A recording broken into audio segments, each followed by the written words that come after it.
Good morning, good afternoon, good evening, wherever you are in the world. This is Reganelite here. Hello, everyone. Hope you guys are all doing well. Welcome to another episode of the Snowflake Viewpoint, episode 73. Why do I feel like that number's wrong? I need to check that after. Where we cover the latest news and views in UK politics. We're going to be specifically on the Conservatives today. Pretty much all the topics are surrounding the Conservatives, believe it or not. The date and time is the 30th of September 2024 at 8 p.m. UK time. We are dual streaming here on youtube.com/Reganelite and on twitch.tv/Reganelite1. How are you all doing? I hope you all had a nice week. And this will be the last full week of content before next week, where next week there will be no premieres, no live streams for you guys, but I have got something up in mind. I have been working non-stop today, so if you're wondering why I've not been on any other live streams today, it's because I've been working on them. I'm hoping that I can attend one or two live streams tomorrow, depending on things that I have to get done. But time will tell. We'll see. Jao, good to see you there, buddy. Hope you're doing well. And Mad Monk 33, good to see you both. Hope you guys are doing well, and hopefully some more people will turn up as we go along. So first and foremost, this story here, I haven't actually had a chance to talk about it, but it's certainly a very interesting one to say the least here. So this one is from The Guardian. Nadhim Zahawi's lawyers breached the code to stifle HMRC revelations. Interesting. So the former chance solicitors accused of breaching the code of conduct by threatening legal action against the tax campaigner. Yeah. This is this is just it just feels like a sneaky attempt to try and get past paying more tax than they should do, and they're looking for any sort of way to get out of paying their fair share of tax. That's straight away what this screams to me when I read this story here. But does something like this really surprise us coming from the Conservatives? Not really. Simon says 55. Good to see you there, buddy. Hope you're doing well. This is. This is the same. It's not obviously. It's his lawyer here, not Nadhim Zahawi. It's his lawyer here. But the former Chancellor Nadhim Zahawi is accused of asking solicitors to use oppressive legal tactics against a tax expert. So they've obviously been looking at cheap and dodgy ways to try and get around avoiding paying their fair share of tax, and looking at any kind of ways or legal loopholes or that they can to avoid paying their fair share amount of tax. This is the same guy. I'm pretty sure Nadhim Zahawi is the guy who warmed up his horse stables while people couldn't warm themselves up, and they were dying off as a result of the cold that they had to suffer during the winter. Yeah, this is the same guy, I'm pretty sure. Pretty disgusting, to say the least. So Nadhim Zahawi instructed his lawyers to threaten legal action against a tax campaigner who helped reveal that the then Chancellor was under investigation by HM Revenue and Customs, according to a tribunal document. Zahawi's solicitor, Ashley Hertz, is accused of breaching the regulator code of conduct by attempting to prevent Dan Needle from publishing correspondence threatening legal action over the tax expert's revelations about the then Tory leadership candidate. The correspondence sent by Hearst in July 2022 demanded that Needle retract accusations of dishonesty against Zahawi in managing his tax affairs. The Solicitors Regulation Authority, the SRA, said he also attempted to improperly restrict Needle's right to publish that correspondence or discuss its content.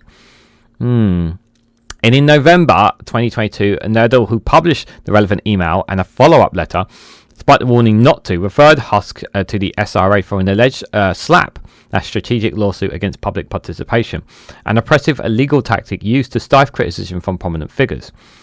A document setting out the regulator's case against Hunt, the head of client strategy at Osborne Clarke, said the inappropriate request made to Mr. Needle was an attempt to prevent public scrutiny of the decision by the then Chancellor of the Exchequer to resort to instructing a solicitor to write on his behalf and threaten legal action. So when he was Chancellor, they were trying to keep. So when he was Chancellor, when he was in government as well, they were trying to keep this. It sounds like they were trying to keep this hush hush as well, trying to keep it under wraps as well. And they were doing everything under the sun, to keep this quiet. This is really shameful.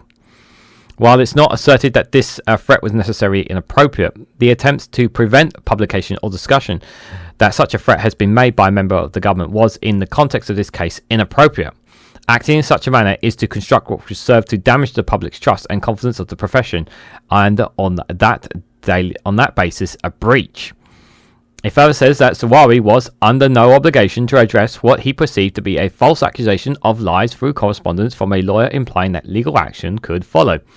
The initial email sent on July the 16th warning that if Needle shared it with anyone other than for the purpose of seeking legal advice, it would be a serious matter. The SRI statement says the attempt to restrict Mr. Needle's handling of the 16th of July email and a threat of serious consequences he should not comply was not correctly based on legal principles, but instead appears to have been made to try and shield Mr. Zahawi and his affairs from further public scrutiny. In January last year, Zahawi admitted reaching a tax settlement with HMRC after an error over his shareholding of the polling in the polling company YouGov. He said HMRC had accepted it was not deliberate. Yeah, not deliberate. Good morning, Steve McMorgan. I hope you're doing well. Hertz denied the SRA's allegations, which are due to be heard at the Solicitor's Disciplinary Tribunal at a later date. And his lawyer's written response saying that publication by Needle of the letter or email would necessarily involve republication of the dishonesty imputation. Still trying to get my words back in my mouth. Made by the former Clifford Chance partner against Zahawi, adding it was a legitimate aim from Mr. Hurst to seek to avoid the risk that publication of the correspondence by Mr. Needle would be likely to lead to a wave of secondary publicity, which would give further currency to the dishonest impunity. It also said Hurst was not seeking to oppress nor intimidate Mr. Needle, nor take unfair advantage of him, and there is no suggestion that Mr. Needle was in fact oppressed or intimidated or taken advantage of. Zahawi and Hurst were approached for comment. And so this was out this morning, and as far as I'm aware, there's still not been any kind of report or response from them, and I don't blame them, because they obviously are trying to deal their way out of paying their fair share tax and just trying to stifle and dodge their way out of these things. I mean, it's just so outrageous. Especially when you have people who are struggling on benefits, and the moment that they go over that limit, they are literally hunted down like rabid dogs. But when it comes to the rich and the wealthy, you know, there's a lot of blind eye turning. It's not really much chasing from HMRC over them. But if you're poorest in society and you step over the mark, you are hunted. You are literally hunted for just being those couple of pounds out of bounds. If you're someone on pensions or benefit credits and whatnot, you're hunted like bloody dogs. It's disgusting, absolutely disgusting. But what's going to happen from this? Probably nothing in the end. They're always doing extremely hard things to avoid paying some peanuts and committing sensible acts over sensible acts to cover up the other sensible acts as jail. It would be easier and cheaper, I suspect, just to do things correctly. Utter nonsense. Yeah, if he just paid it, this would all be this will not be talked about. He used his powers as a minister to deal with HMRC to pay less than a fifth of the tax he owes. Yeah, that's what he did when he was Chancellor. Yeah, he wanted to bully. That's definitely, there was definitely that. I remember that being talked about back then as well. Thanks for bringing that up. I do remember that now. Absolutely outrageous from him. So from one outrageous tax dodging man to the most insane lettuce the British establishment has ever had as Prime Minister. The Tories would have done better in the UK election if I stayed as a Prime Minister. Liz Truss blames the Tory MPs, the Bank of England and the OBR for the dire reaction to a mini-budget and refuses to back any leadership contender.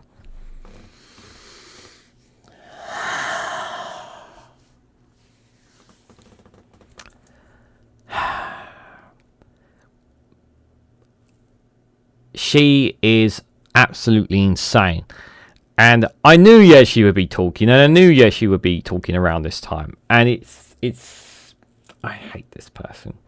I don't like to use the word hate, but my God. She is so in denial. She's either two things. She's either really, really stupid. Or she's just in complete...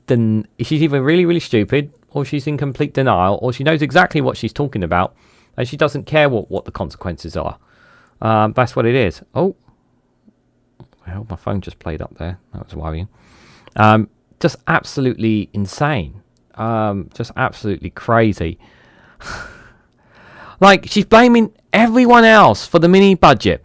Like, if you did things properly, like every other Prime Minister has done before you, like every other Prime Minister and Chancellor has done before you when it comes to doing the budget properly, then you probably wouldn't have had the reaction when you did. You didn't even tell the OBR what was going on. Did you guys even tell the Bank of England what was going on as well? Probably didn't even tell the Bank of England. Like, you didn't tell anyone about this, and you just literally decided to tell it in the budget, and everyone was like, what the hell are you doing? Like, it's just absolutely insane. They're not economic experts.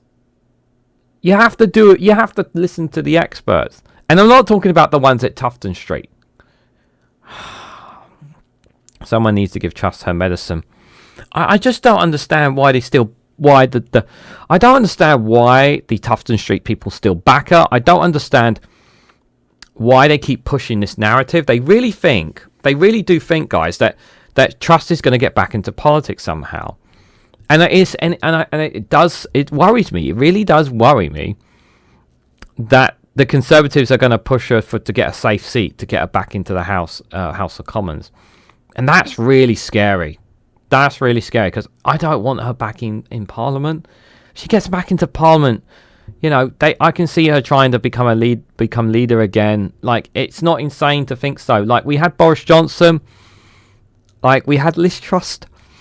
We could have Nigel Farage, because that's how stupid some members of the British public are. That's how crazy, like, some of these members are. Because they want to destroy everything. They really want to destroy everything that we've already had. I know the UK as a whole is broken. The political system is broken. But they want to break things even more.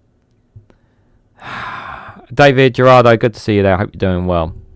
Absolute crazy. Batshit crazy.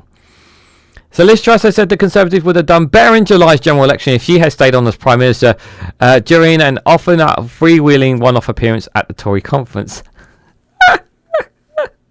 She said, what? She thinks they would have done better. Liz Truss thinks she would have done better as Prime Minister against Keir Starmer. My God, you gotta be mad. She actually thought that she... Mind you, though, here's the thing, right? Like, she can say that, and Boris Johnson can say that as well, because Boris Johnson never took on Keir Starmer as well. They can say that because they were kind of sitting on the outside. So they can say these things because they've never actually done them. So, yeah.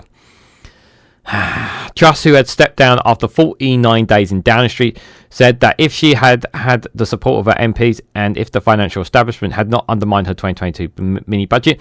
No, it wasn't that the establishment undermined your mini budget. You undermined this. You undermined the establishment. You undermined the political system. You undermined everyone with your tactic. You were the problem, not everyone else. You was the problem. She would have delivered lower taxes, more growth, and low energy costs through fracking. Yeah, because lower taxes obviously gets people who are homeless off the street. Lower taxes definitely helps out those who are struggling to make it to ends meet. Lower taxes definitely helps out the kids who can't get a free school meal, who are in destitute poverty. Yeah, lower taxes definitely helps those kids. Really does. Truss, who declined to back any of the four Tory leadership candidates, said she preferred Argentina's far-right President Javier Mendy, who refuses to rule out China return to Parliament, saying, "I'm not going to give up on this fight." Yeah, by her saying this is her, and this is Tufton Street are literally going to pull their muscle at the next local or general election. This is they're going to say, you've got to give Liz Truss a safe seat. They will throw money at the Conservatives and say, give Liz Truss a safe seat, get her back into Parliament. And they will give her a safe seat, and she will run in that seat, and she'll be back in. As for her love for far-right President Javier Mendy, well, he's certainly one of the most hated and unpopular president. He's becoming one of the most hated and unpopular presidents in Argentina's history, isn't he? With the tactics that he's doing. He's absolutely ripping the country apart. It's a massive gamble, but I think it's absolutely batshit crazy, if I'm honest, guys. Asked during the Fringe event Q&A if a Tory party led by Her rather than Rishi Sunak would have performed better in the general election, Truss replied, yes, I do. Because when I was in number 10, Reform was holding at 3% in the polls, and by the time we got to the election, I think they got 18% because we promised change that we didn't deliver. You would never have promised those changes. My God, you would not have delivered the changes.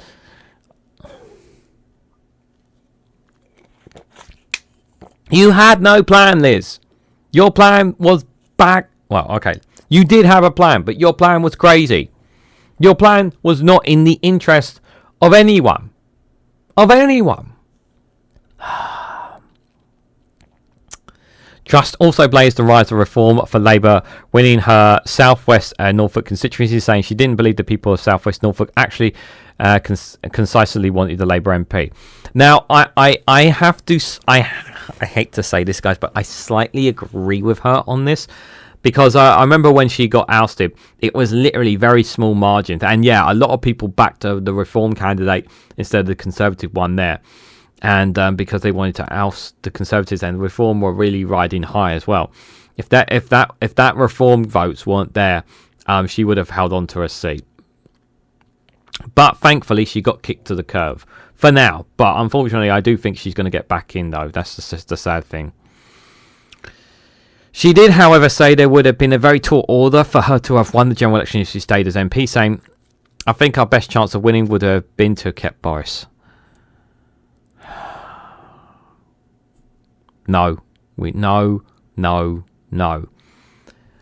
Boris Johnson had a very simple slogan and didn't have anything else to add. God. She's insane. He is insane. We're going to talk about Boris a bit later as well. Context, good to see you, everybody. Hope you're doing well. Since Lee has been in office, Truss has increasingly blamed the Bank of England, the Office for Budget Responsibility, and other officials for causing the extremely negative market reaction to the mini budget, where offered £45 billion of unfunded tax cuts.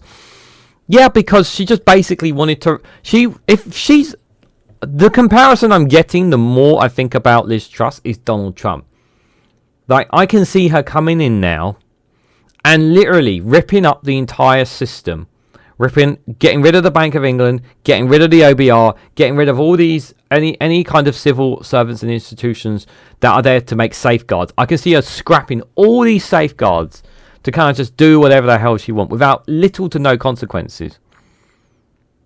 I can see her bankrupting the country, the UK as a whole, very quickly. Yeah, I can see her doing that, because that's how much she wants to give tax cuts to the wealthiest in society. She said, complete economic literacy to blame her.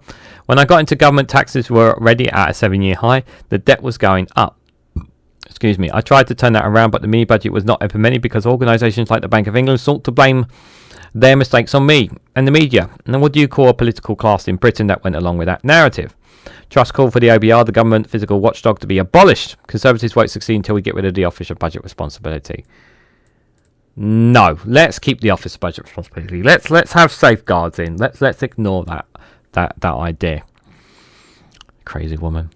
Saying that she had a mandate on such institutions after Conservative members picked her over Sunak to replace Boris Johnson as Prime Minister. Truss said, what I found was those peoples and institutions were very powerful. They sought to undermine me, and at the same time people in the Conservative Party wanted to buy into that narrative, but they are fundamentally wrong. Let's be very clear as well about this, about what Liz Truss is all saying here. None of this was any kind of mandate made by the British public.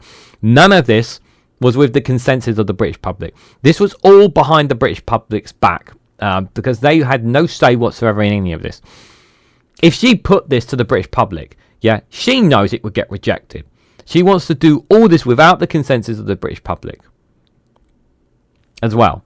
That is also undemocratic. She wouldn't dare put this in front of the British, put this to the electorate to make a decision on. Asking about the 4 candidates vying to succeed Sunak now as party leader, Truss said they needed to be more rational. For example, look at scrapping or amending the Human Rights Act or the Equalities Act.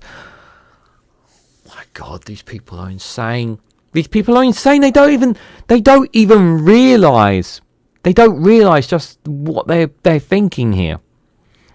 Candidates also needed, she said, to combat the woking marching in our institutions, the human rights culture embedded in government. So far, I haven't seen any of the candidates really acknowledge how bad things are in the country as a whole. And frankly, for the Conservative Party, she said, yeah, because your party left it in a state. Your political party, 14 years. You guys left it in a mess. You guys did. I'm a huge fan of Javo Mendy. If Mendy was standing in the Conservative leadership action, I would be batting him like a shot. On everything, he's doing the right thing. Yeah, he's doing the right thing. Yeah, he's doing great stuff in Argentina, like destroying their economy, destroying people's lives, and taking all their people's monies away and ripping up, selling a lot of public service things that the public have to private companies. Yeah, that's definitely working out really well for them. Really working out well for them. Just ask the ordinary man and woman in Argentina how their lives are so much better as a result of it. Yeah, I'm just not buying that. She's absolutely cuckoo. And I don't think anyone's reminded about if anyone thinks that. Boris Friend of Lebedov, Lord of Siberia, FSB agent. Yep, I brought that up in the videos I covered. They really have a short and convenient time memory. Yeah, I brought that up. I did 2 videos on Boris Johnson over the next couple of days for members. Kept Boris, that's someone around here called a Russian agent provocateur.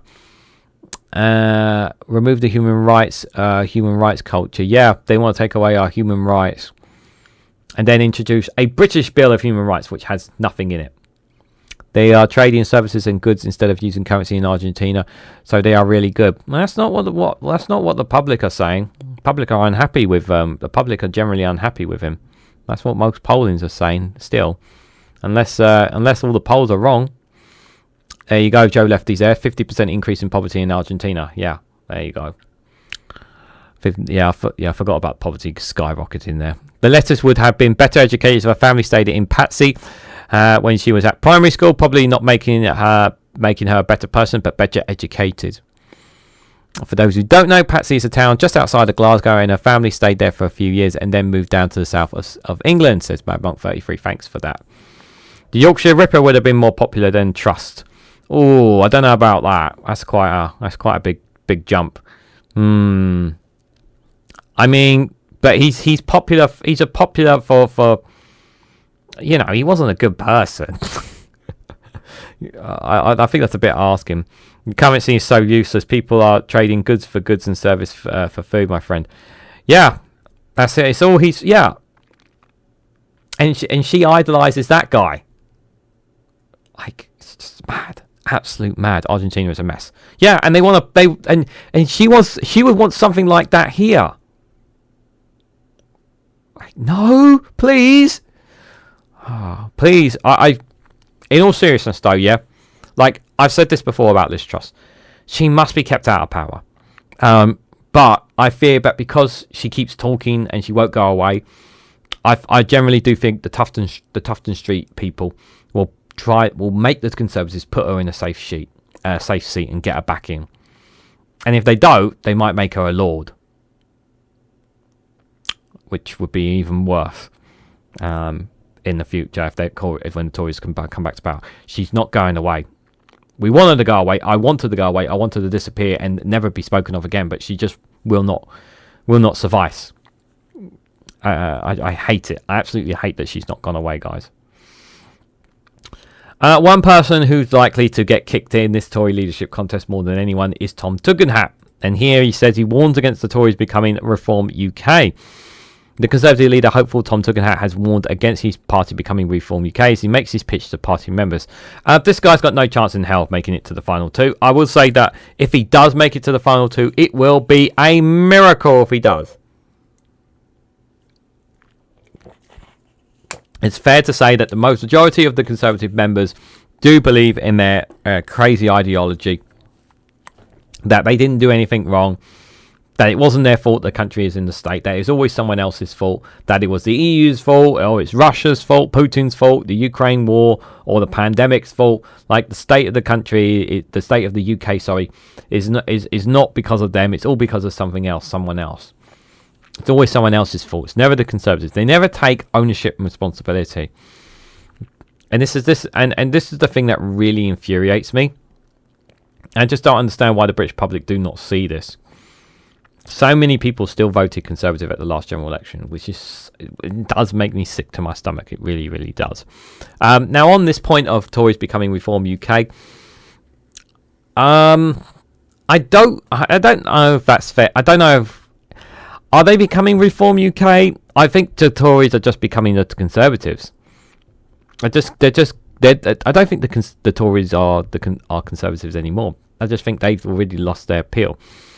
And Tom Tugendhat is like one of the last few of dying breeds that is a bit more centre right than extreme right, isn't he? To be fair, and he's trying desperately to return. He desperately wants that leadership role so he can try and push the party back more into the centre. But I just can't see it happening. And they need to get another thump. They need a thumping defeat at the next general election. I really hope they get thumped again at the next general election, the Conservatives. I really, really hope we do, because if we give the Conservatives enough way in to get back in, it would be really, really bad. But they need to be kept out of power, these lot, because they need to learn. They have not learned from their mistakes.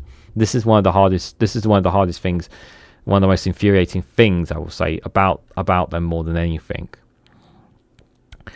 So, speaking from the main stage at the Conservative conference in Birmingham, Tugendhat said the Conservatives need to rebuild trust with the public after the party's historic election defeat in July.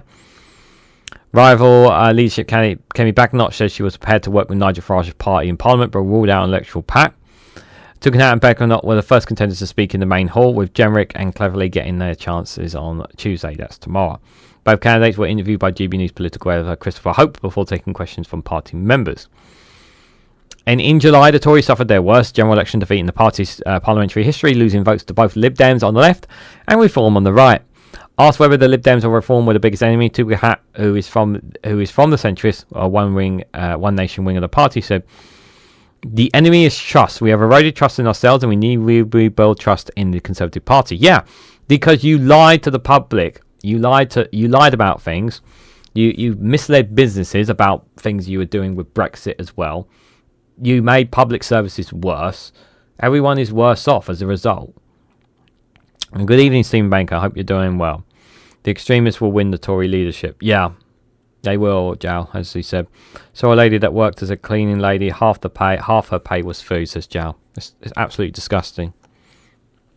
This is a result of their political party. And this is the thing that I can't remember who, or someone brought this up in another video they made, that all the leadership contenders were all part of the previous administrations of the Conservatives. So if the Conservatives had a new fresh face, someone who wasn't part of the last 14 years, like just a new fresh face, it really would breathe a breath of fresh air. Even if they were saying some of the same policies, it would just be something different. But the problem is, people are familiar with all these names. People are familiar with what they've said and done. That's the thing. And you expect people to just forget all about it and not notice. It's ridiculous. So just make sure that's just adjust my chat there. He argued he did not vote for Lib Dem leader Sir Ed Davey or Reform UK leader Nigel Farage to become Prime Minister. No, we tactically voted to get the truth is, yeah, a lot of people tactically voted to get you guys out because you guys were causing so much damage. But as for, I will obviously say about Reform UK, they did get a good chunk of the vote. But to assume that all those votes were Conservatives is folly. A lot of them were from Labour as well.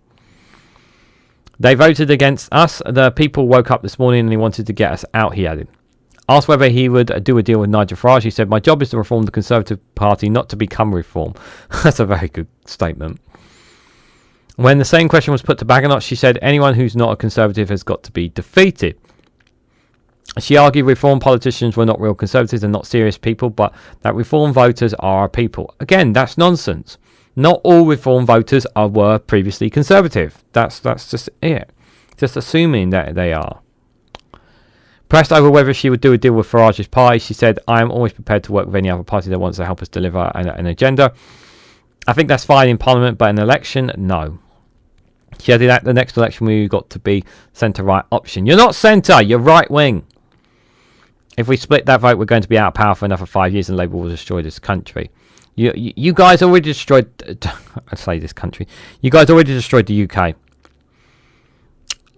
During the session, Tugendhat, a former officer of the Territorial Army who has served in Iraq and Afghanistan, repeatedly highlighted his military background, saying, "My entire life has been about public service." However, he was challenged over whether he was the most inexperienced candidate, given the only government role he has previously held as security minister. That is true. The problem is that because of his position, he's never really gotten. I'm sure if he changed his position or changed his tune a little bit to go more right wing, he probably would have had more roles in government. I think he would have had more roles in government if he had so. Sorry, I just need to charge. My iPhone dies of my iPod. Sorry, but that has a Twitch chat on. It does not last long in battery. But on Tugendhat, he doesn't stay. He sticks to his principles. He sticks to he is the least. He's the least maddest out of all the Conservatives. He is. But I would love for him to get through to the final two and win it, because then I think it would generally help the party. But I can just see, but even if by some miracle, right, let's say by some miracle Tom Tugendhat gets through, I can just see so many Conservative members and MPs having disagreements with him because they are so right wing, and that he does not really align with what the party really wants. I just don't see that. Tugendhat shrugged off the question with a dig at his rivals' lack of military record, saying, "I'm not going to hold against anybody for their inexperience in combat or their inexperiences in foreign affairs. I won't hold against them the areas where they didn't serve their country and put their lives on the line. They have served in other ways, and I think we should respect that." Meanwhile, Baggernot faced questions about a suggestion on Sunday that maternity pay had gone too far. I think I've got that in. Have I got that in one of my videos? No, I haven't. We'll give me 1 second on that. The Shadow Housing Secretary insisted she had been answering a different question, that maternity pay is quite important. She added that her comments were part of a long discussion about the role of the state in deciding what businesses should do. Yeah, this is her basically saying the government needs to stop. Basically, everything needs to be controlled by the private sector. Nothing should be controlled by the government.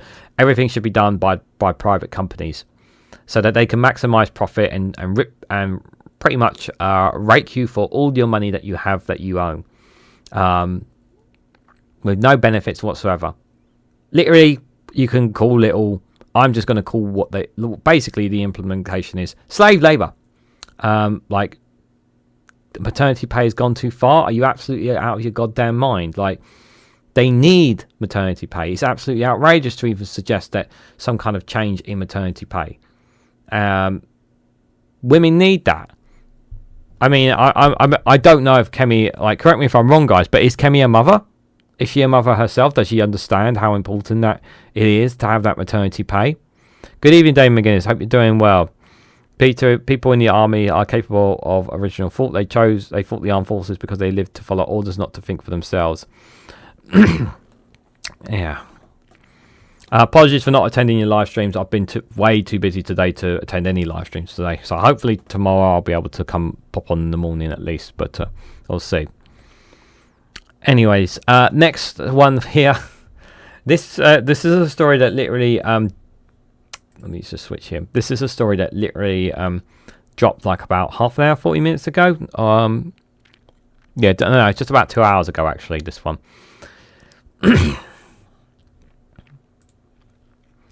Stop the boat slogan was an error, says James Cleverly.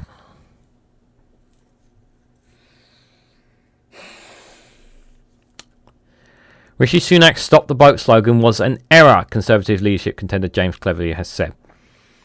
How is this an error? How is it an error? You literally put it on the front of bloody everything. I remember on the podiums you had stop the boat. It's just, oh my God. Let's just read what he has to say before I lose my temper. The slogan adopted in January 2023 referred to the then government's efforts to curb the number of people trying to reach the UK by crossing the English Channel in small boats. Cleverly, who later used the phrase numerous times when his Home Secretary told the Fringe event at a Tory conference in Birmingham, it distilled a very, very complicated and challenging problem into a soundbite. Even when one boat crossing could be deemed a failure, it was an unachievable target, he said. So why did you back it? Why did you back it?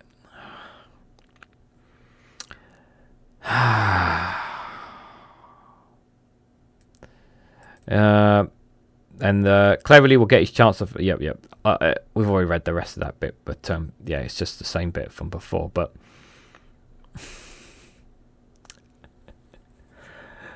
what's wrong with these people? Seriously, what is wrong with these people? Like, I'm sorry, guys. I'm trying to digest some of these headlines and slogans, and I'm just like thinking to myself, what the hell is wrong with them? Like an error. There's no error here. You guys knew exactly what you were doing at that time. It's only because the magic of hindsight that you guys actually have changed your perceptions on changed your perception there. But the thing, here's the worst thing, right? Some of the things are so blatantly unpopular that you guys have done, so blatantly against what British values are, that you still continue to pump out the same rhetoric, even though the same rhetoric and same thoughts and same decisions that you guys made got you kicked out of the government in the first place. And you think some of these same things that you've been saying are going to get you back into government. Like, don't get me wrong, people don't like Labour right now. They're not very popular, and understandably so because of their slogans. But my God, you guys are not helping yourselves in any way of getting back into government in the next couple of years.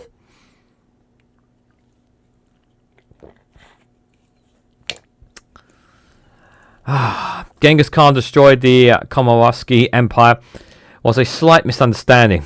The entire Brexit and Tory government was a monumental cock-up. Yeah, it was a slight misunderstanding when he tore down the empire. A slight misunderstanding, yeah. It's so insane. And the thing that angers me the most about Conservatives is that they're not sorry. They're not sorry about anything they've done. They're not sorry at all. That's the worst thing. The worst thing about them is they're not sorry. They're not sorry for their mistakes. They're not sorry for things that they've said. They're not sorry for the lives that have been lost as a result of some of their policy decision making. They're not sorry for the people that they forced out onto the street because of how tough they have been when it comes to benefits and disability claimants. They're not sorry for trying to take their tents away, for example, when they were homeless. They're not sorry for reducing public services so that people couldn't get the buses they used to get. They're not sorry for not helping people who are struggling to heat their homes to get on by. They're not sorry for helping their landlords and keeping them rich and wealthy while making life a miserable hell for renters out there consistently. They're not sorry for not building enough houses, and we have a housing crisis because they never built enough bloody houses because they expected the private sector to do everything for them, which they haven't done, and all they've done is built homes that are not in the interest of the British public and just for the rich and the wealthy. They're not sorry for anything they've done. They're not sorry for all the donations and things that they've taken. They're not sorry what Frank fucking Hester did, who thinks that there's something wrong with black people, who had a problem with Diane Abbott and thought that she should be shot. They're not sorry that they're still taking donations from this racist fucker. They're not sorry about any of that. Not sorry about any of it. They're not sorry about any of it. The only thing that they were sorry about on that was because he got caught out. He's not even sorry about the words. He's sorry that he got caught. He's not even sorry that he got caught out. And none of them ruled out taking donations more from him. They're not sorry about anything. And yet there's still people out there who are stupid enough to think that the Conservatives serve their interest. It's so infuriating.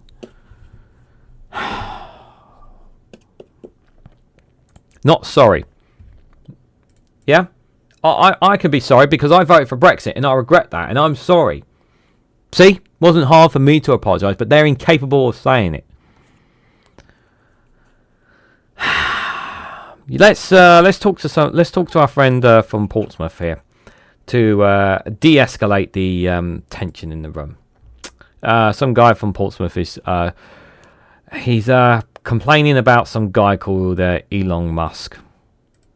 Colin from Portsmouth is on the line. Hello, Colin. I am disgusted, absolutely disgusted with how they're treating Elon Musk. How are they treating Elon Musk, Colin? Like he's a total moron, an absolute imbecile. Just because of what? His words and his actions? Well, yeah, mainly because of his words and his actions, Colin. Yeah. That man bought a website to be popular, to Yep. spite his child, and to make a joke about a sink. Yes. 44 billion well spent. Or 9 billion in today's money. Well, the problem is, Colin, I mean, people who didn't think he was a bit idiotic before he bought Twitter, they now... Anthony, X. Yeah, Let's X. give it its less globally recognised name. Have some respect. Before he bought X, now they've all realised that rich people can be stupid too, and it's... Well, rich people have earned the right to be stupid. Or at least their parents have earned them that right. And if you want to pay all that money to have a breakdown in public, then knock yourself out. Yeah. It's no different from a normal person in their 50s buying a leather jacket and some podcasting equipment. And if you use that podcasting equipment to try and start a civil war in Britain and get banned by Brazil, then you're living your best life. Yeah, Keep fair at it, enough. Elon. Those bots with blue ticks are all behind you. Anyway, mate, thanks for having me on. Love to the family. Love to the family, Colin, love to the family. Would you go on his spaceship? Yes, why not? Would you stop flying NASA ships if they kept publicly soiling themselves? Yes, I would.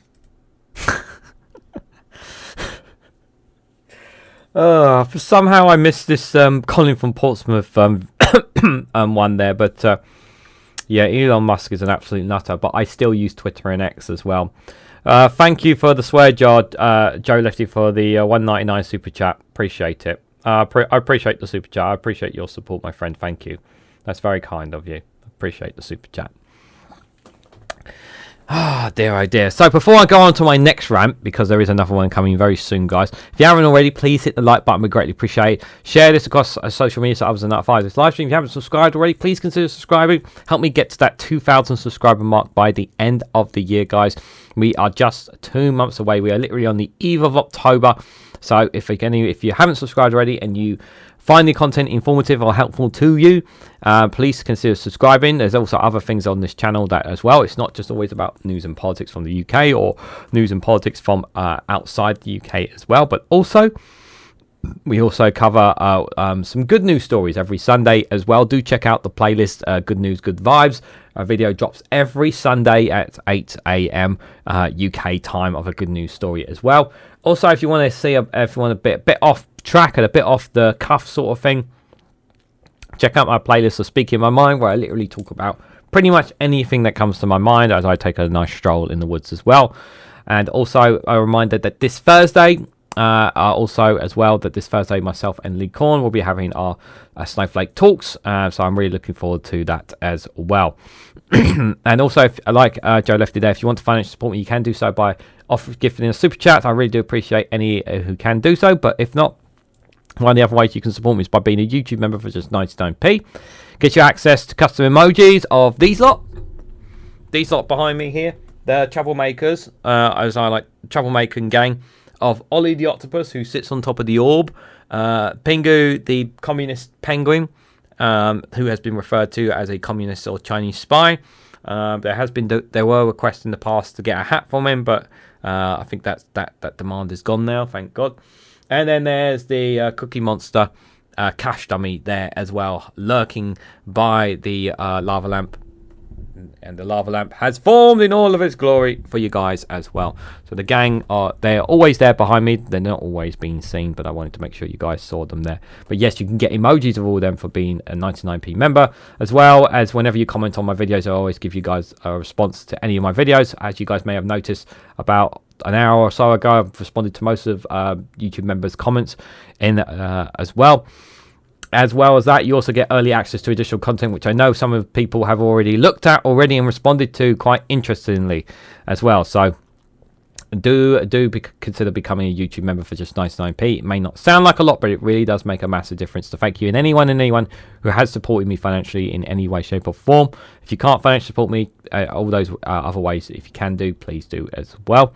Also got plenty of content dropping on Patreon and Rumble coming up this week as well, so do check that out. Right, enough of the shivering and stuff. Let's move on here to a piece from the Times. I've done a lot of articles today on Boris Johnson. I've already done like 3 today. I've got two coming up over the next few days. I've got one that's dropping on Patreon, and now I've got this one to talk about with Boris Johnson. I was bluffing on the no-deal Brexit, says Boris Johnson.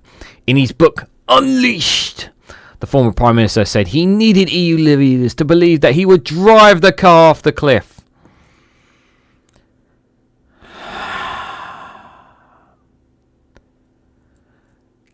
Like, this is, you know what I think about this, right? I think about this headline, right? And I'm just imagining Boris Johnson, right? Playing a game of poker and trying to outsource and trying to outdo one of the best poker players in the world, and thinking that he's smart enough to outdo him with his 2 of hearts and ace of clubs, and his opponent's got like a pair of aces or a flush, with the cards down, and he tries and he keeps putting money in, thinking, I can bluff this guy, I'll make him fold, and the guy just doesn't buy it, and he absolutely loses everything on his bluff. That's what, when I think of Boris Johnson, that's what I think of. I think of this poker player who thinks he can bluff his way to success. And this is what he's actually done in his political career. Bluffed a lot. I think that's the greatest way of describing Boris Johnson. And he tried to bluff the EU. And he never really pulled that no-deal with Brexit, did he? And he's saying here, I was never going to do it. I was never really going to do it. What do you think? Do you honestly believe him? Can't believe anything that comes out of this guy's mouth, really, can you? Boris Johnson has claimed that he would never have taken Britain out of the European Union with a no-deal Brexit, and that he was bluffing to get a better deal from Brussels. The former Prime Minister said he needed European leaders to believe that he was a crazed man who might really be prepared to drive the car off the cliff. See, the thing is, if he wasn't the Prime Minister at the time, maybe people might think he's a bit crazy. But because he was the British Prime Minister and the British public voted for him, they're thinking, surely this guy's not mad enough. He's not mad enough for it, surely. I mean, he's the British Prime Minister. Surely not. He said, though, that he truly, deeply did not want a no-deal Brexit, and he had no intention of taking the UK out without a deal. Johnson made the claim in his autobiography, Unleashed, which has been serialised in the Daily Mail this week. In his book, he writes, the EU, were in an immensely strong position, and they knew it. They wanted to rope-a-dope us to see how long I could last. I could see that there was only one way to persuade Merkel and Macron to give us a better exit deal. We had to be able to bluff to show that we were at least willing to do a no-deal Brexit. Boris, it's just... I just don't think they bought into it in the end, did they? Wait a minute. Scotland did not vote for this idiot. You're right. You're right. Scotland didn't vote for him. Unfortunately, England and Wales did. Johnson said he had agreed to provocative acts such as prolonging Parliament in an attempt to convince the EU that leaving without a deal was not an empty threat. I had a curious advantage, as MPs go, that our partners thought that I might actually be mad enough to do it, he wrote. They listened to my do-or-die rhetoric. They saw the prolonging of Parliament, and they heard the crazy reverence of a man who might really be prepared to drive that car off the cliff. In reality, I wasn't going to do such a thing, but I needed them to believe that I might. He added, I really, truly, did not want a no-deal exit from the EU. But as you know, I have concluded any type of negotiation. You simply have to be able to walk away. Not sure how my Boris Johnson impersonation went there, but something along those bluffering lines.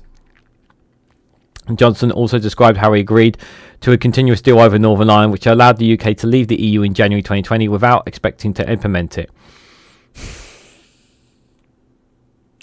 He proper screwed the EU with this one. I also signed... I also signed because I calculated that if I could get an exit deal, I had a good chance of forcing and winning a general election. and winning a working majority, he wrote. He was really not keen on that photo, is he? Look at... Oh, dear. If the EU is still causing difficulties, it would be ultimately be able to use the might of primary UK legislation to fix the problems that we will be out. A free, sovereign and independent country that will be up to us to decide what happens in our own borders. But he admitted that did not work. As 2020 went on, it became clear, sadly, that the EU was determined to be unreasonable and to leverage their powers under the protocol with no regard for the actual objectives of the agreement. Not a kilo of butter will go to Northern Ireland, said one EU negotiator, and they had the power to stop it. Bacon could no longer get through, same for Cornish pasties, same for Marks and Spencer's biscuits. Marks and Spencer's suffered immensely. The Marks and Spencers in Ireland were gone. They had their Marks and Spencers in Ireland, they were gone. It was vicious and bullying and totally unnecessary.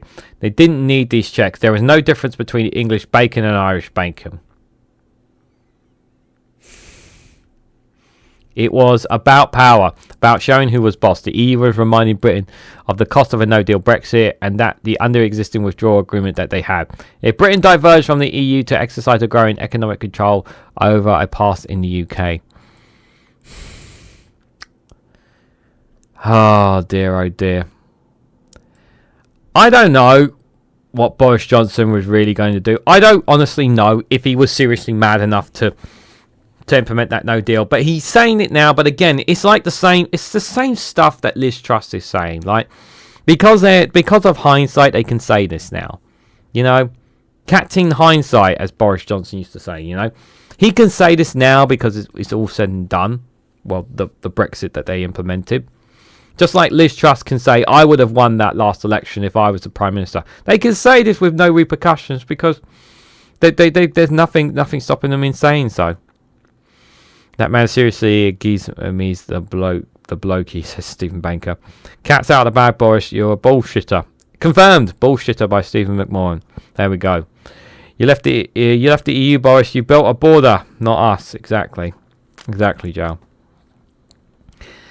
It's something called representative democracy, Boris. It avoids having people like you around here. As Joe says, the Commission led the negotiations, Boris. The individual countries decided it so. Oh no, there is no magic mushroom. There are magic mushrooms. Are the Tories are all Tories on LSD? Possibly. Michael Gove takes cocaine. To be fair, allegedly. No, he didn't he? No comment. Marco and Macron were not the negotiators, Boris. Take your pills, my friend. Exactly.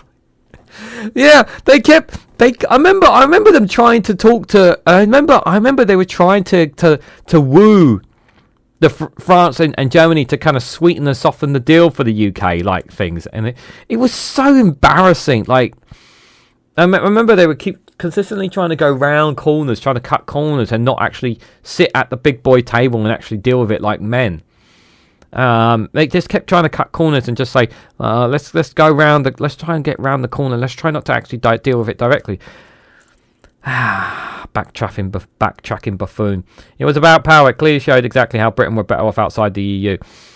They were trying so hard to portray this as, you know, Britain being tough. Britain beat the EU. We won. We got the deal that we wanted, and all this kind of stuff. And like, we're not better off. We aren't in any way, shape, or form.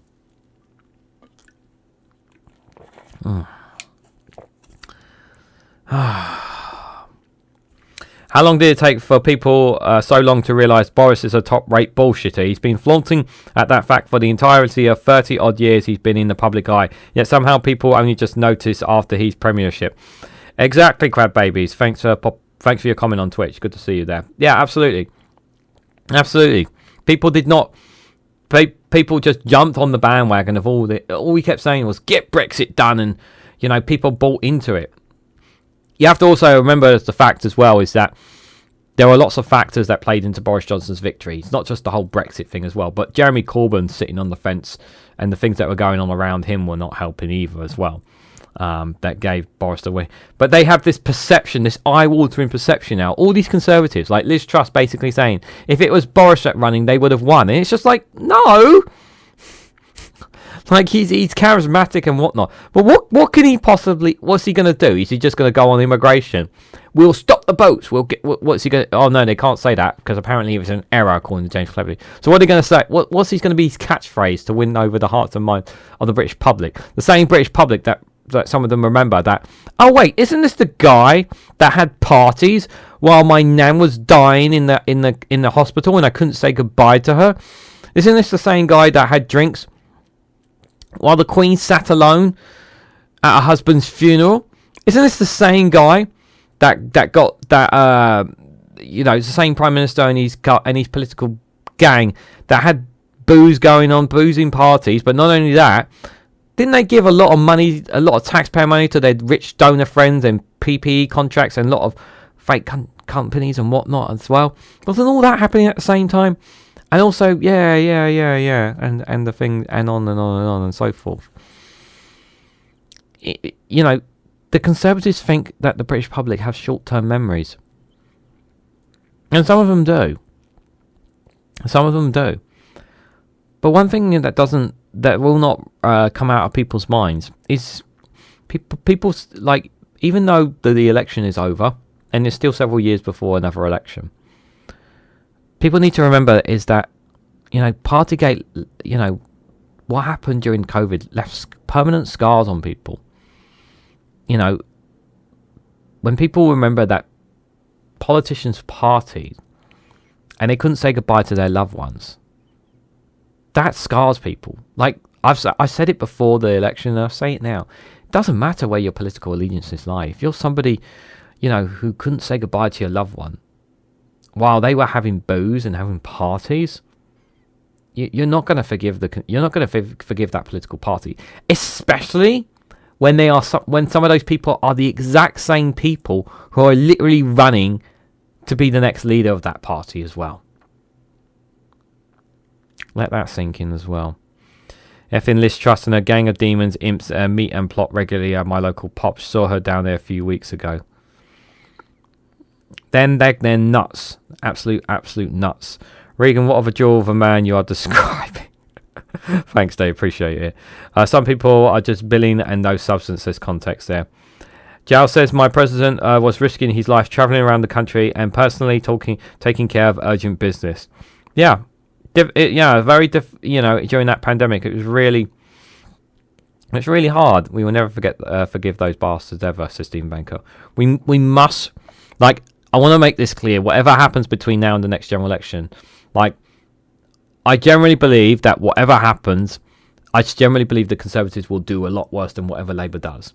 I generally believe that, and I would whoever becomes the next Conservative leader, they cannot be trusted with the power of number 10. I know, I understand how people feel about Keir Starmer, and obviously it's entirely possible Keir Starmer could get kicked out before the next general election and things could change. We will see.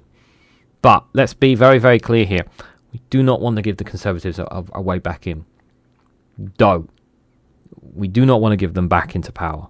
Especially if you have someone like Robert Jenrick who wants to take us out of the European courts, the ECHR, or Kemi Bakkenot, and especially her views on trans people as well. She's a vile woman.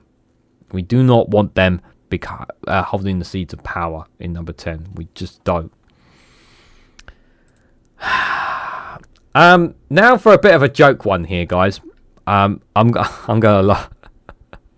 I saw the video earlier from Max, and I can't not cover this. This is too good. So this is from The Independent. Unemployed ex-Tory MP and blames the woke agenda for being unable to find a job. Jennifer Gullis said he had applied for dozens of teaching jobs since losing his Stoke-on-Trent North seat. So the guy used to complain and whine and, talk tough and everything, saying that, always shouting and screaming at the top of his lung in the Houses of Parliament, like he knew what he was doing. who trash talk teachers as well. He did a lot of trash talking on teachers and doctors and whatnot, talking down some of our good hard-working workers. He was also quoted as once saying that he doesn't want kids knowing. I think there was a certain bully name that could really upset him as well. But he can't find a job, guys. So Phil Morehouse actually made this because obviously he's a teacher, so he knows it all about being a teacher. Obviously, at the time, it's not a very good time for it to be applying for a teacher's role. There isn't many teachers' jobs out there, and so it's very difficult for anyone to get a teacher's role, as he said. But the problem is that his background, his history, and some of his antics speak a lot about him.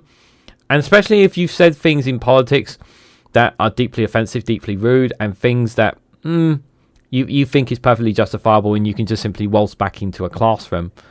You know, I would not, like, if I'm a parent, and you know, and I knew who Jonathan Gullis was, and some of the comments and things that he said, I would not want my child being taught by him. Even if he was even if he actually applied some common sense, as being a teacher again, I would not want him anywhere near teaching my children if I had them.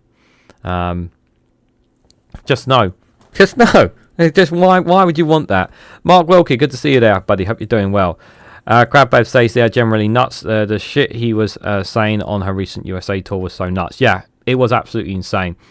You know, especially her sitting there with Steve Bannon. That was absolutely terrifying. Let's read into this, guys. Might as well have a bit of a laugh about this. By the way, just to make this point out, like I don't because of the kind of person I am, I don't like mocking people, to be fair.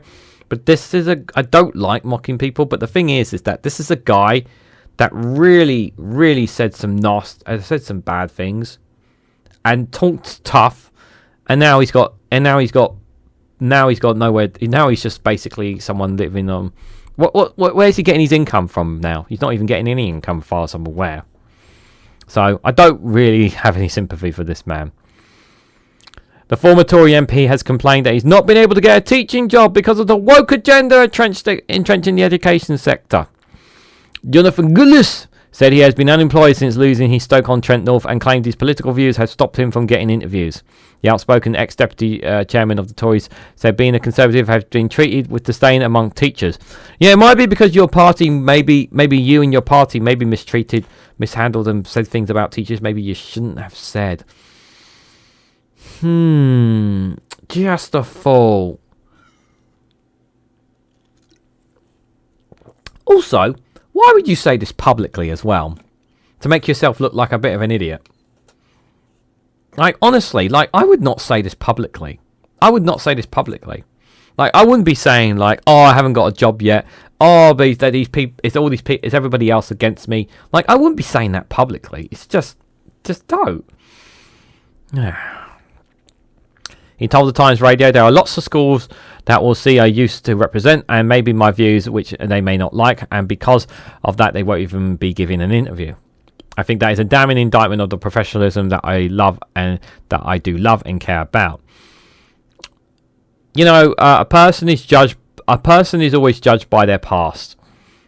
And while Jonathan probably might think that he was perhaps respected by his work as a teacher, you know, when you are a public figure, you know, you have to assume that, you must always assume when you are a public figure, you must assume that there are always cameras on you, that there are always eyes on you. Whatever you say, whatever you do, you must always remember that there may possibly be people watching you. And your actions and your comments speak about you more than anything. And they open up people who may not know about you, who look at you and think, my God, like, what happened to you? Like, you were all right, you were an okay teacher, and now you're saying these insane things, and what, you're expecting us to just let you back in after all these things? No. Like, and the thing is, like I said, like, why would any teacher or head teachers or schools, colleges, wherever, look at this man and think, why would I want someone like that teaching our kids? Even if he is a qualified teacher. Your past speaks for yourself. He went on to Beaumont School with too many activists in the classroom, who said who is allowed to become a teacher is now determined by politics. No, that's nonsense. Absolutely nonsense. It's because of your because you were a potty mouth, a loud mouth, talked trash, thought you knew all that, and you got kicked to the curb. Because you got kicked to the curb. You actually thought that you were a champion for Stoke-on-Trent. You wouldn't. I remember actually. I can't remember who it was. Whether it was Politics Joe or someone. They went down to the constituency during the general election, and they were asking the people. They were generally asking the people, and they said Jonathan Gullis has done nothing for us. He's not done anything for us. He's not done anything for the constituency.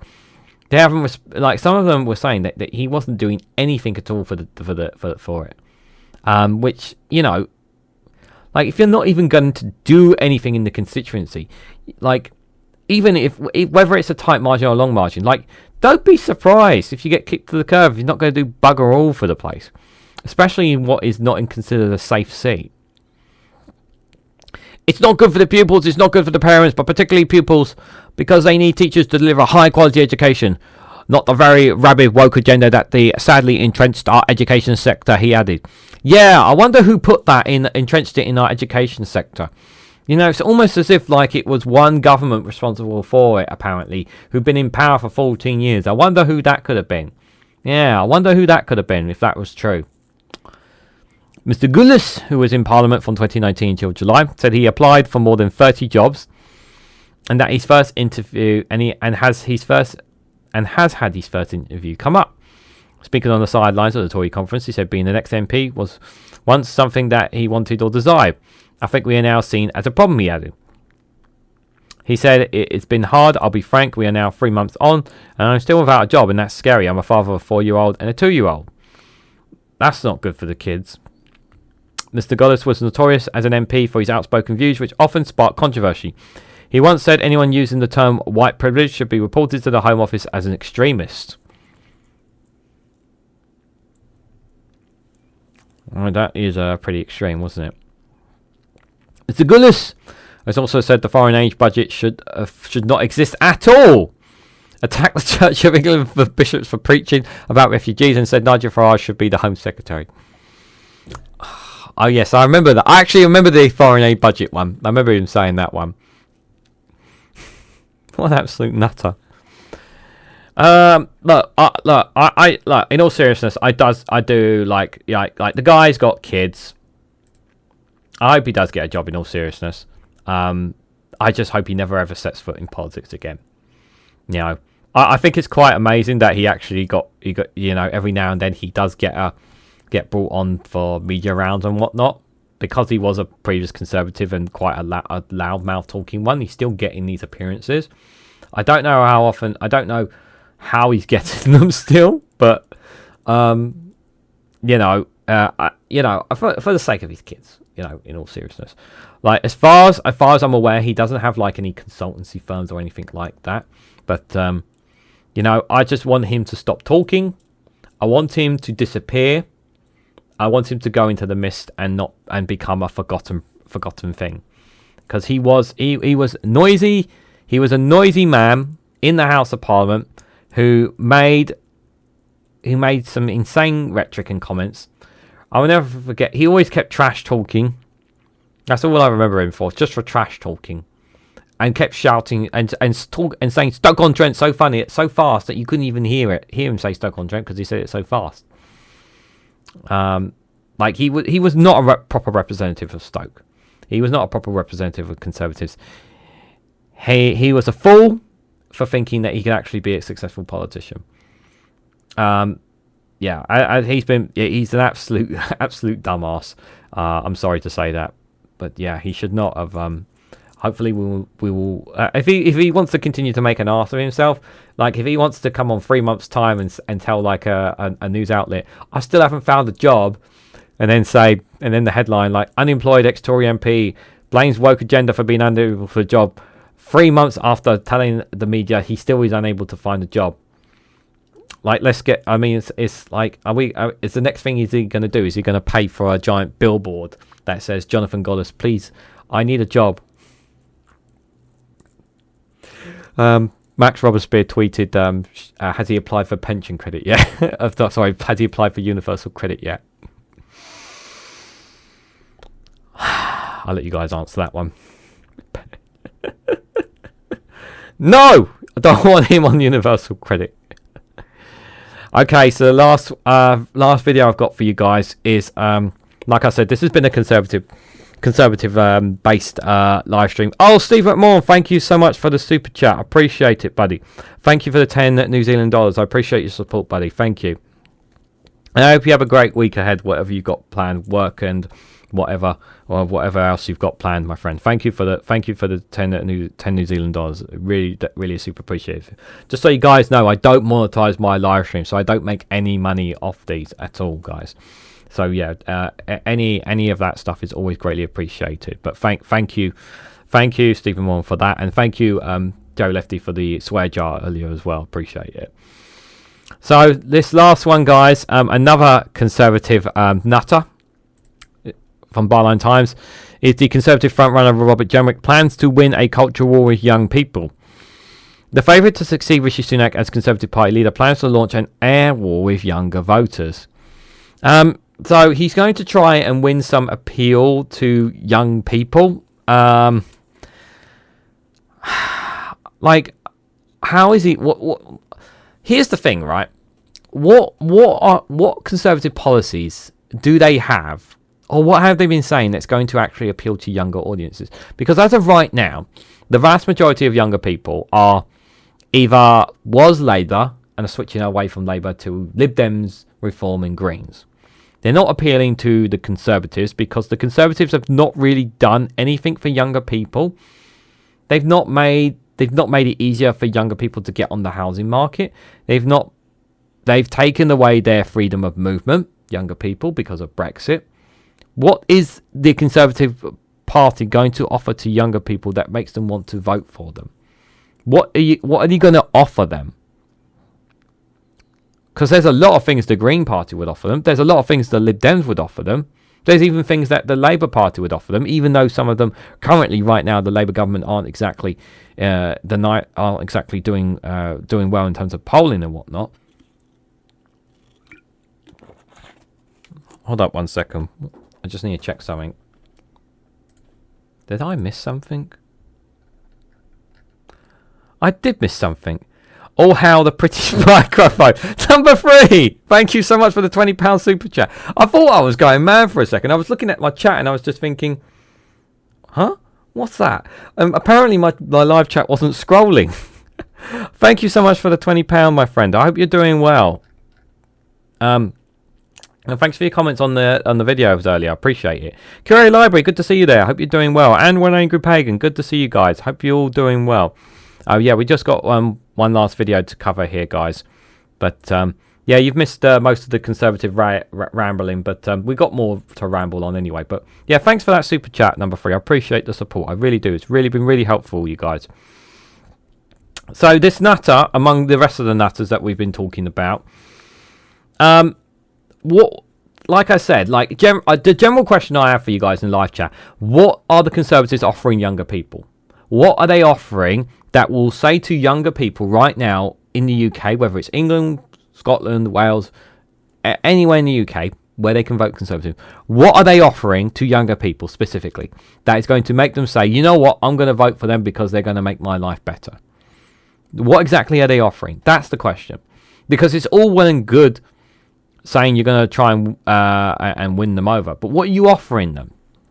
Because if you don't try to win appeals with younger people, why would they ever want to vote for you? And right now your base is only older. The majority of Conservative base is older people who are dying off, and some of that older base are even turning to Reform because of the things that some of the things that have been said in the media by the likes of GB News, by some of the right-wing newspapers that some of them are looking at. So they're turning away from. So some of them, some of that older generation who have been Conservatives are turning away to them. Now, not all Reform voters are Conservative, But they need to offer something to people. And this is the thing. Like I said, everyone who's their candidates, they're all from the previous administration. From the previous administration that people did not want. This is the thing. I want to know what the Conservatives are going to offer people. Apart from keep saying we're going to stop the boats, woke war and all that nonsense. What are they actually going to do to improve people's lives? Now, yes, granted, you can say this the same about Labour because there are a lot of things, because things about Labour are a bit shrouded in secret. But people want to know what they're going to do. And I think that really matters to people. You know, you want to know what the Green Party are doing. You can literally write a letter to an MP or tweet at them.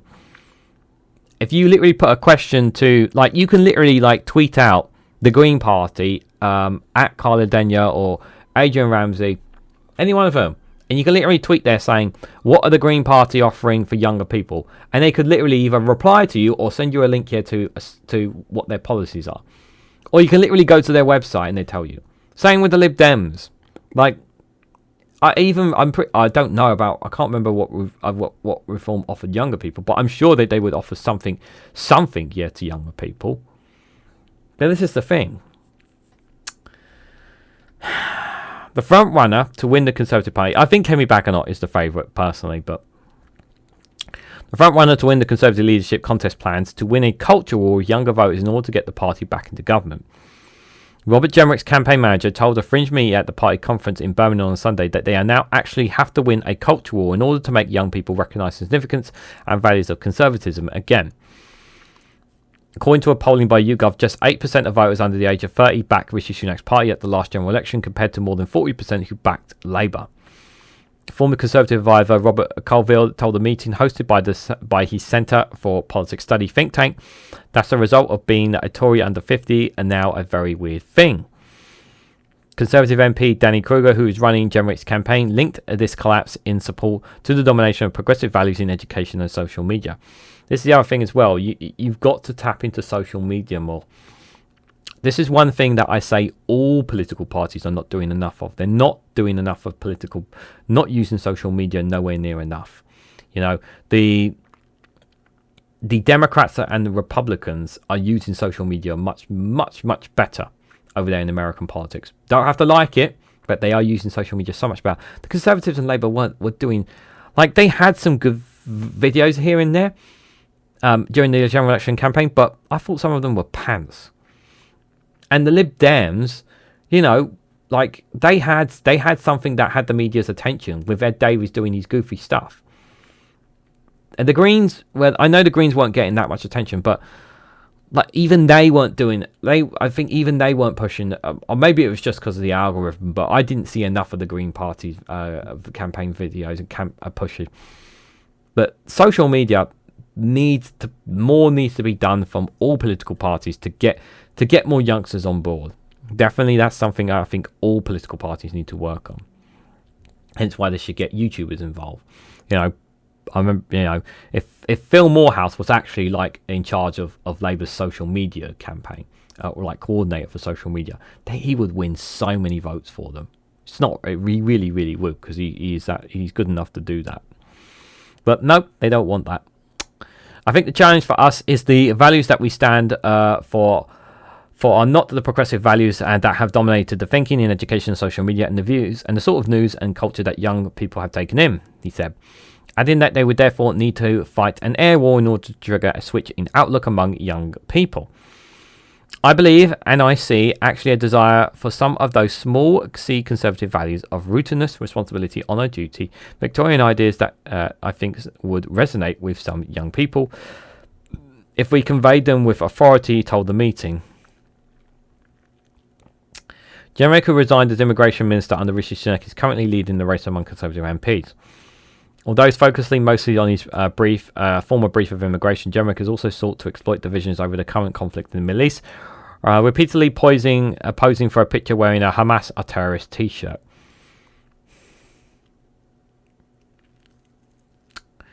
Yeah, I don't like that shirt because, to me, you are incentivizing violence just by wearing such a shirt. Because here's the thing, right? What Hamas, I suppose someone's going to ask me on the spot, are Hamas terrorists? I'm going to say yeah, because of what they did. But at the same time, they are, and they're locked in a cell, which is Gaza, and they have no way out of it. And you're not giving them a way out. Anyway, I don't want to discuss it here. I'll probably save it for tomorrow's live stream. He has also claimed that woke culture is putting English identity at risk. Oh, have you figured out what English identity is, Robert Jenrick? Have you figured that out yet? Would you like me to explain what English identity is? Chat, do you guys know what English identity is? I know you can the Scotsmans here tell me what Scotland identity is? I would like people to explain what their identity from their country is. Can you guys explain it to us? So, because obviously Robert Jenrick can't explain what English identity is. Maybe some of you guys in the chat can explain what your identity is from the country that you're from. What is your identity? I'll tell you what I believe English identity is fish and chips, the royal family, weather. We always complain about the weather. I'm sure I can come up with more ideas. St. Patrick's Day. No, that's Irish. Oh my god, I was thinking St. George's Day, but that's taken over by the far right now. Pubs. I don't know. I'm struggling now. Yeah, English identity is actually not easy. I should know this because I'm born and raised in England. I should actually know better. Do you know what the worst thing is? Actually I'm going to come after this live stream and then I'm going to have more ideas. That's the worst thing. Jenrick is also expected to try and drive a wedge between the two parties on climate change. With Kruger. Sorry, football. English, football. Home of football, obviously. Duh. Kruger telling the meeting that the environmental lobby that had overreached itself and the party should now attack Labour for their madcap climate change. New Zealand, rugby, Magorol, culture and hobbits. Yes, the hobbits. Very good. Jenrick's closest rivals, Kemi Bakkenot, has also signalled plans to continue the cultures of war of the last government, telling the BBC on Sunday that the country needs to recognise that some of its cultures and some people coming to live in the UK are not equally valid to others. Although all members on the panel can see that the general election has been disastrous for the party, defeated Conservative leadership candidate Mail Stride said they should all be cheered by the rapid decline in support for the Prime Minister Keir Starmer since the election, saying that their party are now expected to naturally regain some support.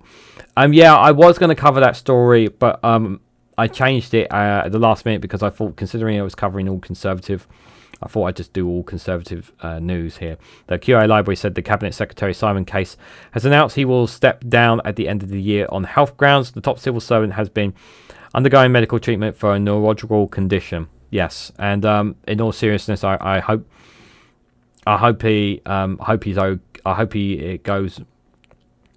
his medical treatment goes well for his health and well-being above anything else, in all seriousness there. But yeah, Simon Case is going to be stepping down.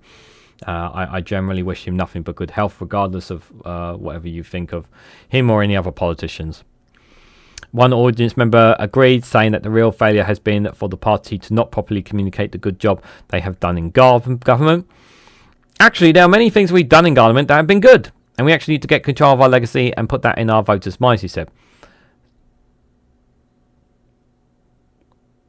Can you give us some examples of things that you have done in government that have been good? I mean, I know Rishi Sunak said in his speech, wasn't it? Didn't he say that they eliminated child poverty, didn't they? That's a lie. However, former Conservative advisor Rachel Wolf warned the panel not to underestimate the scale of dislike for the party, saying that we cannot for 1 second convince ourselves that we're not loathed. We are. We haven't done any of the necessary steps to turn things around. Yeah, you could start by apologising. That's the first thing you guys can do, but you're incapable of doing that. Cathal, good to see you there. Hope you're doing well. Thanks for popping in. My Scottish identity is being a welcoming country and respected worldwide, and of course given the world the water of life. Well, when I think of Scottish culture, I think of kilts, I think of the Highlands, I think of the Loch Ness Monster. Just a couple of examples. That's what I think of Scotland. That's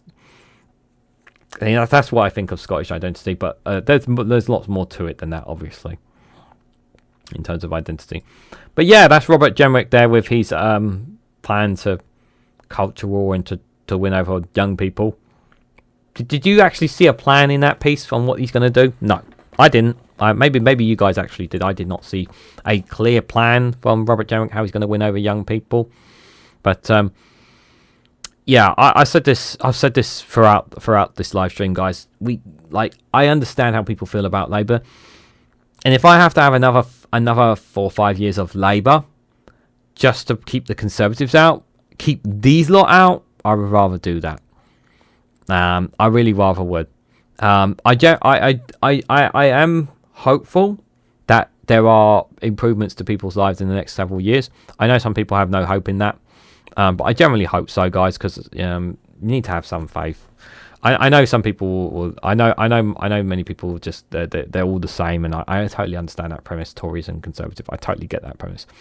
But I just think after 14 years of these lot, I just think we should not be giving these guys any kind of opportunity back in until they have at least accepted, at least either they are sorry, at least until they are sorry and they've accepted their responsibility. But they can't even do that.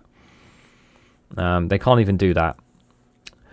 Cat identities: eating, sleeping, and leaving dead things on the dining room floor. That is the identity of Sir Larry the cat you've made there, Steve Whitmore. But very, very good try. One Angry Pagan says, English culture to me is coloured by local Devoneshki culture, so I may be biased there. Yes, you may be a little bit biased there. River Catters and Road for Floods as Environment Agency warns. Act now in Yorkshire, live on Yorkshire Live. Oh, God. Drunken louts, noisy arrogance, arseholes, don't respect others. Oh, wait, that's the English thug, says number 3. Yeah, that's the wrong identity there. When I think of America identity, I think of patriotism, the right to bear arms, free speech. The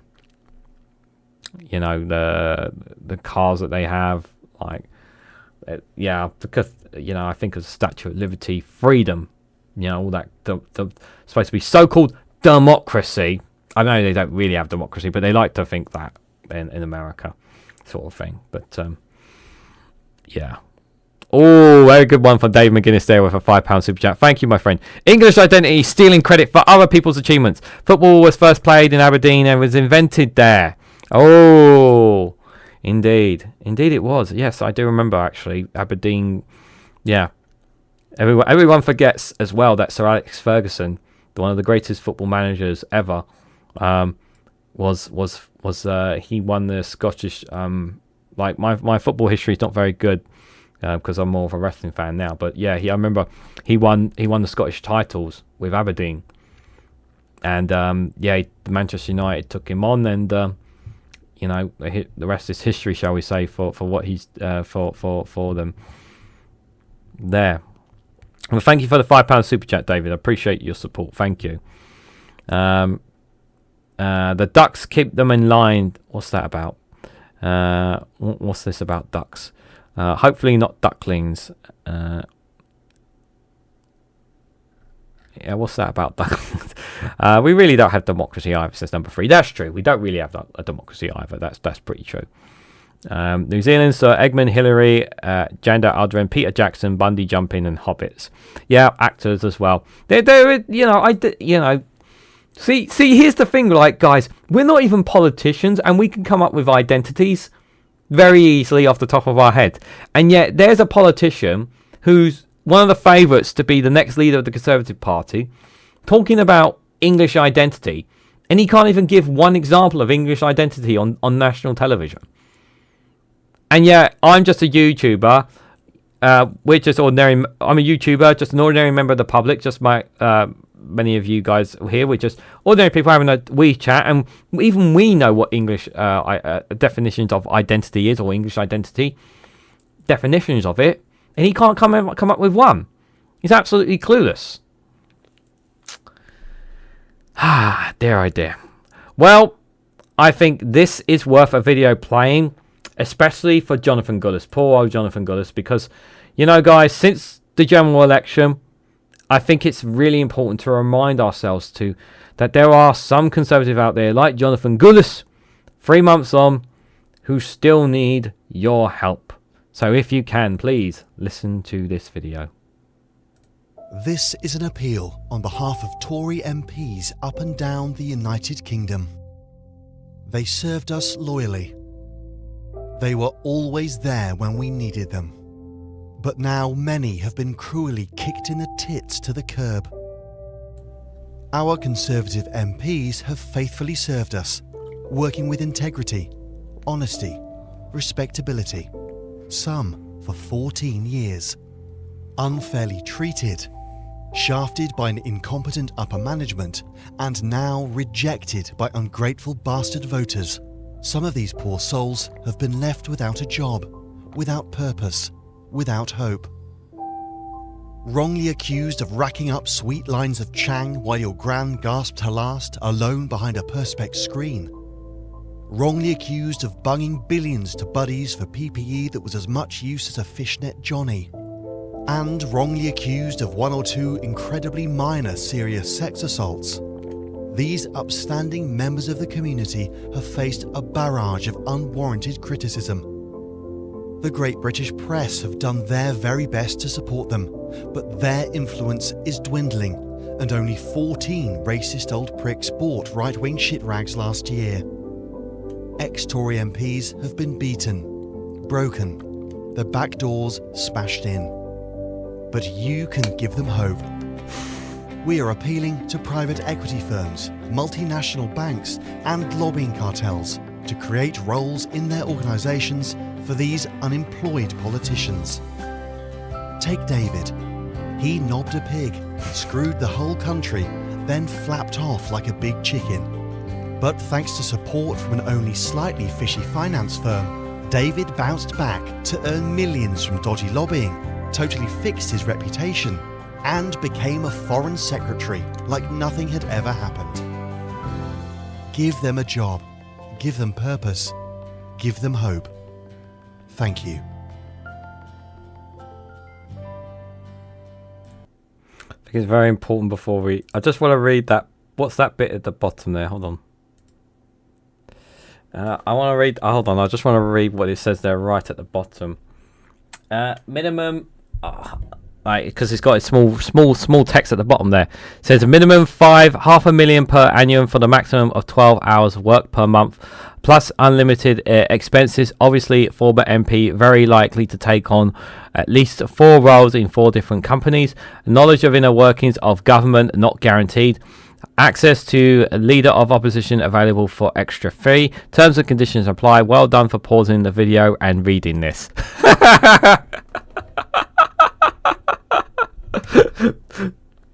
Bastards, Larry and Paul maybe them do that. It's in small text at the bottom. God damn it. I know we've played that one, that's an old one in the past, but yeah, they got me there at the end there, guys. They got me there at the end. So guys, just a reminder for you guys, head out tomorrow. I'll be back at 1 PM with the Snowflake's Corner, covering news from outside the UK. On Wednesday we will have the Snowflake Watch, where I'm sure we'll be talking more about these conservative ragtags, and I'll probably be losing my shit on that, so do join me for that as well. And then finally on Thursday, guys, the last live stream, be the last one for a while, I'm afraid. Myself and Lee Korn will be doing a Snowflake Talks. We'll be talking to Lee Korn. For those who don't know who Lee Korn is and is the reason that I'm a YouTuber today. He and I had a show called The Snowflake Show, which is a YouTube channel. You guys can check out some of our very early content there. We used to do a show every Wednesday at 8 or 9 PM. I think it was 9 PM. We used to do a show together for an hour.